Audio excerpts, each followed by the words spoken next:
बिस्मिल्लाहिर्रहमानिर्रहीम। अस्सलाम वालेकुम। A1 टीवी के साथ मैं हूं नम नकवी और मैं हूं मुशर्रफ यासीन। सबसे पहले न्यूज़ हेडलाइंस। 5 माह में तिजारती खसारा 20 अरब 59 करोड़ डॉलर तक पहुंच गया। इदारा शुमारियात ने तिजारती अदाद-ओ-शुमार जारी कर दिए। गुज़िश्ता साल इसी अरसे के मुकाबले में तिजारती खसारा 111% बढ़ गया। जुलाई तो नवंबर बरामदात 12 अरब 34 करोड़ डॉलर रहीं। रुपए के मुकाबले में डॉलर की कदर में इजाफा। इंटरबैंक में डॉलर 88 पैसे महंगा, डॉलर 177 रुपए 30 पैसे का हो गया। हुकूमत 600 अरब रुपए का मिनी बजट बम गिराने जा रही है। रहनुमा पीपल्स पार्टी चेरी रमान का ट्वीट। कहती हैं एडजस्टमेंट अखराजात में कटौतियों और टैक्स छूट में कमी की वजह से अफराते ज़र में इजाफा होगा।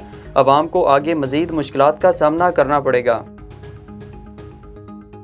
सुप्रीम कोर्ट ने आगा सिराज दुरानी को नैब के सामने सरेंडर करने का हुक्म दे दिया। जस्टिस उमर अता बंदियान ने रिमार्क्स दिए, कानून के मुताबिक चलना है। पहले स्पीकर सिंध असेंबली गिरफ्तारी दें, केस अगले हफ्ते सुनेंगे। इलेक्शन कमीशन पर इल्ज़ामात। आज़म स्वाति ने इलेक्शन कमीशन से माफ़ी मांग ली। वफाकी वज़ीर ने तहरीरी जवाब में कहा, मेरे अल्फाज से इलेक्शन कमीशन की दिल आज़ारी हुई तो माफ़ी मांगता हूँ। मेंबर सिंध ने वफाकी वज़ीर की हाज़िरी से इस्तिस्ना की दरख्वास्त मुस्तरद कर दी। 22 दिसंबर को पेश होने का हुक्म। इलेक्शन कमीशन ने वफाकी वज़ीर फवाद चौधरी के तहरीरी माफ़ीनामे पर फैसला महफूज कर लिया। तहरीक इंसाफ ने सिंध लोकल गवर्नमेंट तरमीमी एक्ट को अदालत में चैलेंज कर दिया। हलीम आदिल शेख और खुर्रम शेर जमान की मुद्दत में दरख्वास्त दायर कर दी गई। रहनुमा PTI खुर्रम शेर जमान ने मीडिया से गुफ्तगू में कहा, सिंध हुकूमत का लोकल गवर्नमेंट एक्ट 2 नंबर है। हलीम आदिल ने कहा, सिंध लोकल गवर्नमेंट तरमीमी एक्ट आईने पाकिस्तान के खिलाफ है। वफाकी शरई अदालत में सूदी निज़ाम के खिलाफ मुकदमा की समाअत। अदालती मुआवन अनवर मंसूर खान ने 3 रुकनी बेंच के सामने दलाइल पेश किए। कहा कि आइन में मुल्क से रिबा खत्म करने की हिदायत बराह रास्त है। मुल्क में कन्वेंशन बैंकिंग की कोई गुंजाइश नहीं। स्टेट बैंक की समझ दुरुस्त है लेकिन हुकूमत रुकावट है। कोयटा के सरकारी अस्पतालों में यंग डॉक्टर्स की हड़ताल। 1 माह से सरकारी अस्पतालों की OPD का मुकम्मल बाइकॉट। यंग डॉक्टर्स ने OPD के अलावा इंडोर सर्विसेज का भी बाइकॉट कर दिया। आज एहतजाजी रैली निकालेंगे। मुख्तलिफ इलाकों में फ़िज़ाई आलूदगी बरकरार। लाहौर टाउन हॉल के इलाके में एयर क्वालिटी इंडेक्स 212 रिकॉर्ड किया गया। महकमा तहफ़्फ़ुज़ माहौलियात के मुताबिक रावलपिंडी का एयर क्वालिटी इंडेक्स 172 रिकॉर्ड किया गया।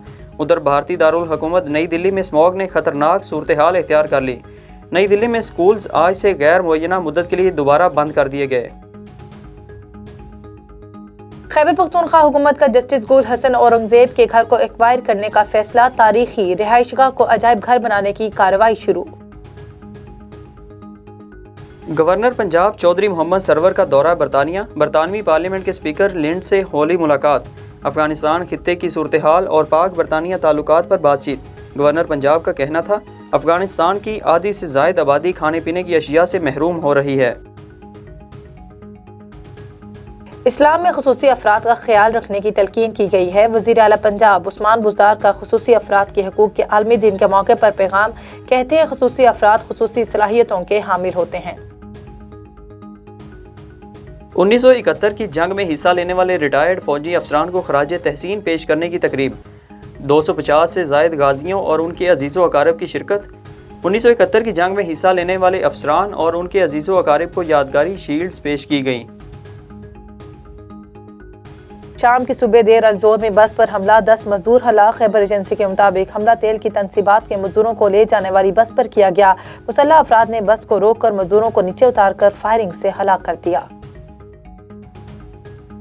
हेडलाइन से फिलवक्त इतना ही। मजीद खबरों से बाखबर रहने के लिए देखते रहिए A1 टीवी। A1 टीवी, सब पे नजर, अंदर की खबर।